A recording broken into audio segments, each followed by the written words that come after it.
Jai Hind Defense aspirants, welcome back to my channel SSP Success.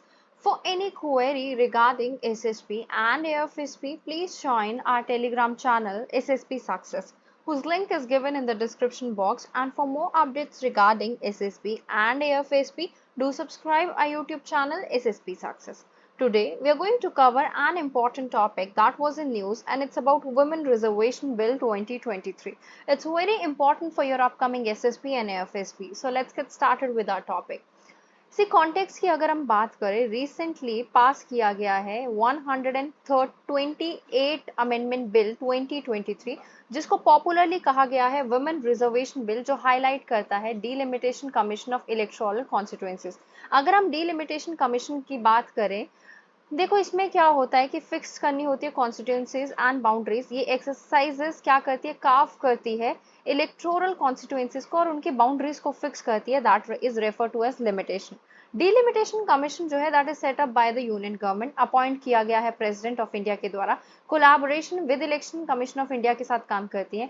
Frequency of setup की बात करें, it has been set up 4 times in the past, 1952, 1962, 1972, 2002 under delimitation commission act of 1952, 1962, 1972 and 2002. Now let's talk about the this thing, women reservation bill. Recently lok sabha and rajya sabha ने दोनों ने पास किया है आपका women reservation bill 128th constitutional amendment bill, जिसको नारी शक्ति वंदन अभियान भी कहा जा रहा है।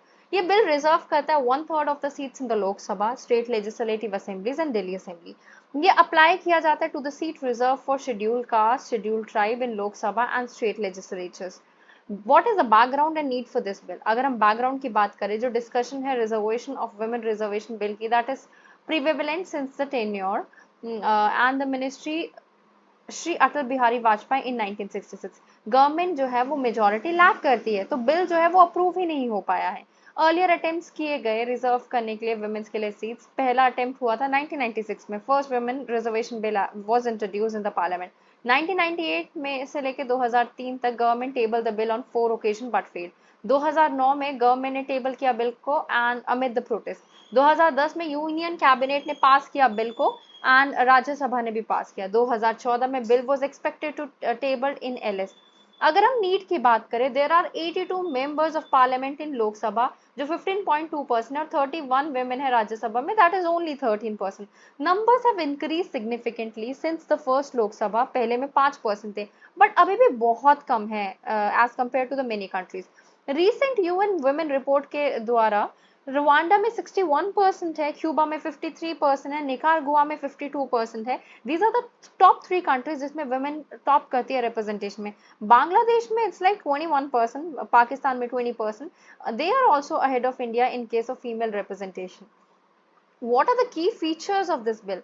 Reservation of bill in the Lok Sabha. ये बिल प्रोवाइड करेगा एक आर्टिकल इंसर्ट करके 330A into the constitution, जो बोरो करेगा basically which provide for the reservation of seats to SC ST in the Lok Sabha. ये बिल प्रोवाइड करता है रिजर्व सीट्स को for women may be allotted by rotation to different constituency states में, UTs में।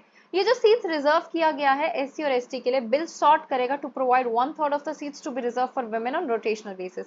Now reservation for women and state legislative assembly की बात करें, ये बिल इंट्रोड्यूस करता है 332A आर्टिकल, जो जिसका मैंडेट ये है कि रिजर्वेशन ऑफ सीट्स होनी चाहिए वुमेन्स के लिए in every state legislative assembly. Additionally 1/3 of seats reserved है SC ST के लिए, that must be allocated for women, और 1/3 जो है total seat they are filled through direct election to the state legislative assembly, उनको भी रिजर्व करने की जरूरत है for women. Next is reservation of women in NCT, national capital territory of like NCT of Delhi. New clause 239AA, article 239AA जो है constitution का, वो स्पेशल स्टेटस देता है यूटीज को as a national capital with regards to its administrative and legislative functioning. अगर article 229AA की बात करें, उसको अमेंड किया गया था बाय द बिल अकॉर्डिंगली, किस अकॉर्डिंगली कि हमें एक नया लॉ फ्रेम करके ऐड करना है, जो अप्लाई किया जाएगा national capital territory of Delhi पे। कमेंसमेंट ऑफ रिजर्वेशन, जिसमें आर्टिकल 334A आता है, ये reservation that would be effective कब, सेंसस, जब आफ्टर द सेंसस कंडक्शन और कमेंसमेंट के बाद। ये सेंसस के ऊपर है, डिलिमिटेशन को अंडरटेक किया जाएगा to reserve seats for women. ये रिजर्वेशन जो है वो प्रोवाइड की जाएगी for a period of 15 years. However ये कंटिन्यू रहेगी till such date as determined by a law made by the parliament. अब रोटेशन ऑफ सीट्स का मतलब क्या है? देखो, सीट्स जो रिजर्व की गई है वुमेन्स के लिए वो रोटेट की जाएगी आफ्टर ईच डिलिमिटेशन, और ये डिटरमाइन की जाएगी by a law made by the parliament. Arguments क्या है बिल के अगेंस्ट? देखो, बिल ये रीड करता है after an exercise of delimitation. So इसका मतलब ये है कि फॉर दिस पर्पस एक रेलेवेंट फिगर्स के बाद, मतलब फर्स्ट सेंसस जब हुआ है after the commencement of bill is undertaken, so कहीं ना कहीं ये स्पेसिफाई नहीं कर रहा है कि साइकिल ऑफ इलेक्शन कौन से साइकिल ऑफ इलेक्शन से वुमेन को उनका शेयर मिलेगा। करंट बिल जो है वो प्रोवाइड नहीं कर रहा है वुमेन का रिजर्वेशन राज्यसभा में, स्टेट लेजिस्लेटिव काउंसिल में। राज्यसभा के पास भी करंटली लोअर रिप्रेजेंटेशन है वुमेन का देन लोकसभा, और रिप्रेजेंटेशन जो है वो एक आइडल है, that must be reflected lower पे भी और अपर हाउसेस पे भी। नोट की अगर हम बात करें, ये बिल को बोरो किया गया है आर्टिकल 334 से कॉन्स्टिट्यूशन के, जो मैंडेट करता है कि पार्लियामेंट को रिव्यू करना चाहिए provision of reservation after 70 years of the laws coming into existence. But इस केस में वुमेन का जो रिजर्वेशन बिल है या बिल जो प्रोवाइड किया गया for sunset clause of 15 years, उसमें अभी भी कहीं ना कहीं हम देख रहे हैं कि उसको बार बार रिव्यू किया जा रहा है। Let's talk about the conclusion. जो वुमेन रिजर्वेशन बिल है ये प्रोवाइड करता है 33% reservation for women in election of Lok Sabha and state assembly, जो कि पास भी किया गया है पार्लियामेंट के द्वारा। बट इसके इम्प्लीमेंटेशन एक कॉम्प्लेक्स एक्सरसाइज है, और कुछ सोर्सेज ने ये कहा है कि ये बेसिकली 2029 के लोकसभा से पहले इफेक्ट में नहीं आने वाला है due to the need for the delimitation commission exercise and censures. So guys, that was all. I hope you like the video. If you like it, do like it, share it and subscribe our YouTube channel SSP Success. Your likes and comments motivate us to make more and more videos on time. Thank you everyone.